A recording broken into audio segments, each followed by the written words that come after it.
Fala, meus curiosos! A Record voltou para o meio público após uma polêmica reportagem ser exibida trazendo informações tendenciosas sobre o anime Death Note. Como não poderia ser diferente, a internet inteira se revoltou. Principalmente os fãs de anime, pra mostrar que tudo aquilo era um absurdo. Mas bem, até que ponto será que isso é verdade? Vem com a gente que vamos descobrir tudo sobre essa nova polêmica. Mas antes, não esqueça de deixar o seu like nesse vídeo e inscreva-se no canal pra não perder nenhum conteúdo.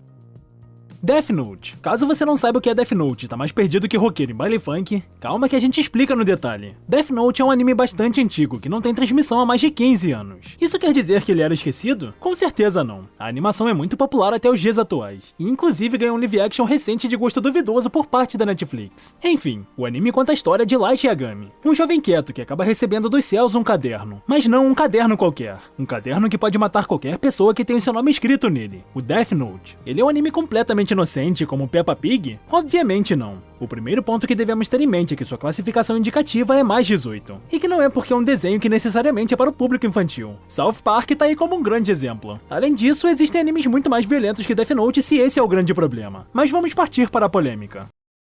Reportagem da Record. Fãs de animes, filmes ou videogames já estão acostumados com essa espécie de olhar suspeito de diversas partes da sociedade. O tema é um assunto que divide muitas opiniões. Porém, podemos dizer que a reportagem exibida pelo programa Domingo Espetacular da Record foi completamente gratuita e tendenciosa. Em uma das partes desse episódio, aparece um homem falando que nossa indústria brasileira está abraçando a morte e a violência. Primeiramente, o problema começa no público que está assistindo a Record essa hora. Não estamos falando de pessoas que conhecem anime e cultura geek no geral, mas sim de pais desinformados sobre o assunto, mas que se preocupam com a saúde e crescimento do filho. É natural que após os pais verem essa matéria, a decisão mais comum seja bloquear e proibir os seus filhos de assistir aquele tipo de conteúdo, seja qualquer tipo de anime que for. A repercussão da matéria no YouTube, no entanto, não foi nem de longe uma das melhores. Tendo bastante audiência e passando das 200 mil visualizações, o número de dislikes surpreende, alcançando a casa dos 36 mil com apenas 7 mil likes. Fora que o assunto ficou diversas horas entre os mais comentados do Twitter. E nos comentários do próprio vídeo o público não perdoou, dizendo que essa era mais uma prova do sensacionalismo da Record e que quem estava lucrando com mortes eram eles mesmos, e passavam quase 24 horas por dia de conteúdos e mais conteúdos sobre o tema. Bem, já deu pra perceber que a matéria não caiu bem pra emissora. Mas até que ponto isso tudo é verdade? Na matéria, eles destacaram que uma menina acabou se suicidando e que ela era fã de Death Note. Pesado, não é mesmo? Pois de uma certa maneira, eles induziram o telespectador a acreditar que ela cometeu tal ato por causa do anime, e não por conta de problemas reais que ela poderia estar passando, como bullying, depressão e ansiedade. Vale destacar também que no site da Record, inclusive, tem uma espécie de artigo adicional que eles discutem algumas dessas tendências preocupantes, onde jovens imitam conteúdos da televisão, como Round 6 e 13 Reasons Why. O grande problema destacado pelos usuários não era a reportagem abordar o tema, mas sim fazer isso de uma maneira sensacionalista e com base em nada, ou seja, não trazer dados de fato com especialistas da área, apenas opiniões e achismos.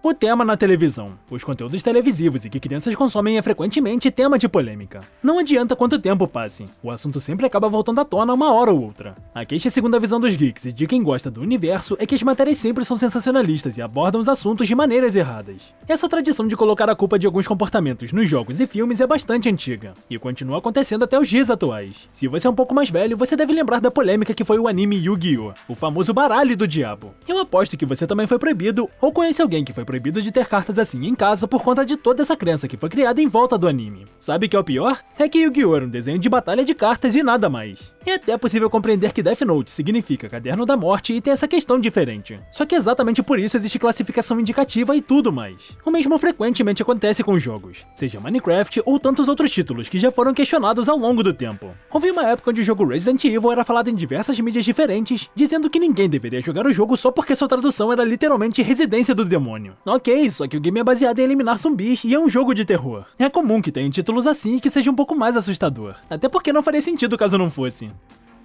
O que a ciência diz? Galera, é sempre importante ter em mente que antes de acreditar em qualquer coisa, devemos nos basear no que a ciência fala e em pesquisas de verdade sobre o assunto. A televisão tende a ser uma arma mais perigosa do que aparenta porque é a grande ferramenta de comunicação e informação da grande massa há décadas. Por isso, principalmente pessoas mais velhas costumam acreditar em tudo que vem ali como uma ordem e não sugestão. Quando compreendemos isso, fica muito mais claro que a Record deveria ter falado sobre o tema com mais responsabilidade do que foi feito. Afinal, domingo à noite é um horário nobre.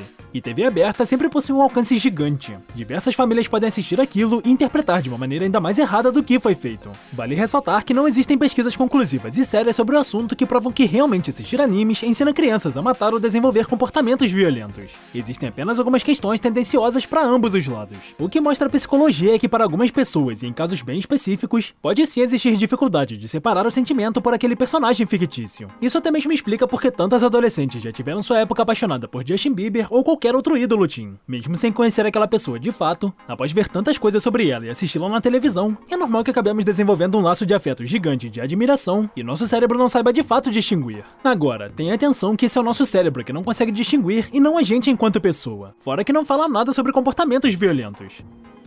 Moderação é a chave pra tudo. Primeira coisa, tudo em excesso faz mal. Esse é um ditado que sua mãe, avó e diversas pessoas já te falaram ao longo da vida, e que precisa sim ser seguido pra praticamente todos os âmbitos da sua vida. Se você tá fazendo algo em excesso, pode apostar que isso pode te fazer mal, seja o que for. Agora, sobre toda essa polêmica, mesmo que não existam estudos finais nem pra sim nem pra não, isso não significa que as crianças podem sair assistindo qualquer conteúdo. Até porque existe sim a classificação indicativa e isso deve ser respeitado. No entanto, o grande segredo é a moderação. A participação dos pais, irmãos e familiares na vida desse pequeno e sempre perceber qualquer alteração ou comportamento estranho. Busque acompanhar o que seu filho assiste e saiba filtrar você mesmo o que é saudável e o que não é tanto assim para ele. Existem diversos tipos de animações, desenhos e conteúdos diferentes. Muitos deles possuem violência sim, mas com orientação correta e moderação frequente, é possível encontrar um equilíbrio para que ele assista o que gosta, mas saiba que tudo aquilo não passa de ficção. A Record mais uma vez enfiou sim as pernas pelas mãos e abordou um assunto interessante da maneira errada e sem dados concretos. Como mostra a ciência diversas vezes, ele não sairá soltando Kamehamehas apenas porque assistiu Dragon Ball ou escrevendo nomes em Death Note até porque Death Notes não existem. Essa ideia da mídia de retratar animes como algo perigoso é tendencioso, pois assim como existem animes, existem desenhos, séries e qualquer conteúdo com violência. O grande segredo é ter moderação e saber o que seu filho está assistindo e como anda sua vida no geral, pois o bullying, a ansiedade e a depressão são grandes perigos e os famosos males do século. Séries e animes assim podem até servir como gatilho, mas não é o que fará o seu filho ter uma atitude assim ou de outra maneira apenas por ter acesso ao conteúdo. Por hoje é só. Até a próxima, curiosos e curiosas!